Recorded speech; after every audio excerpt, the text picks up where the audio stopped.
ಈಗಿನ ಮಹತ್ವಪೂರ್ಣವಾದಂಥ ಈಗ ಘಟ್ಟವನ್ನು ಅಭೂತಪೂರ್ವವಾಗಿ ಜನರನ್ನು ಸ್ವಾಗತ ಮಾಡ್ತಾ ಇದ್ದಾರೆ.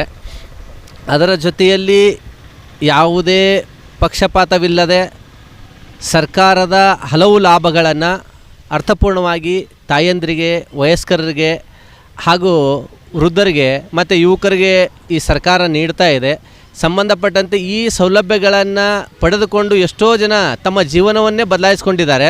ಅದರ ಜೊತೆಗೆ ಗೃಹಲಕ್ಷ್ಮಿ ಯೋಜನೆ ಅಂತ ಯೋಜನೆಯಲ್ಲಿ ಮನೆಯಲ್ಲಿ ದೀಪ ಹಚ್ಚದೇ ಇರುವಂಥ ಸ್ಥಿತಿ ಇದ್ದಾಗ ಈ ಗೃಹಲಕ್ಷ್ಮಿಯವರು ದೀಪ ಹಚ್ಚುವಂಥ ಸ್ಥಿತಿ ಆಗಿದೆ. ಆಮೇಲೆ ಒಳ್ಳೆಯ ರೀತಿಯಿಂದ ಕರೆಂಟ್ ಇರಲಾರ್ದವ್ರ ಮನೆಯಲ್ಲಿ ಕರೆಂಟಿನ ಬಿಲ್ ಕಟ್ಲಿಕ್ಕೆ ಆಗಲಾರ್ದಂಥ ಕಟ್ ಮಾಡಿ ಹೋಗುವಂಥ ಸಂದರ್ಭ ಇದ್ದರೂ ಕೂಡ ಇಂಥ ಬೇಸಿಗೆ ದಿನದಾಗ ಬಿಲ್ ಬರದೇ ಇರುವುದು.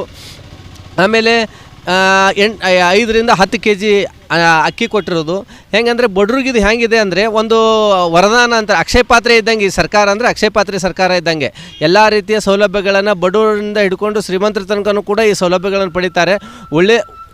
ಒಳ್ಳೆ ರೀತಿಯ ಸೌಲಭ್ಯಗಳನ್ನು ಪಡೆದುಕೊಂಡು ನಾವು ಒಳ್ಳೆಯ ರೀತಿಯ ಈ ಸಂದರ್ಭಕ್ಕೆ ಆಶೀರ್ವಾದ ಮಾಡಬೇಕು ಎಲ್ಲ ಜನರು ಅಂತ ನನ್ನ ಅಭಿಪ್ರಾಯ. ನಾನು ಒಬ್ಬ ಸಮಾಜ ಸೇವಕನಾಗಿ ತಮ್ಮನ್ನು ಹೇಳಕ್ಕೆ ಇಷ್ಟಪಡ್ತೀನಿ.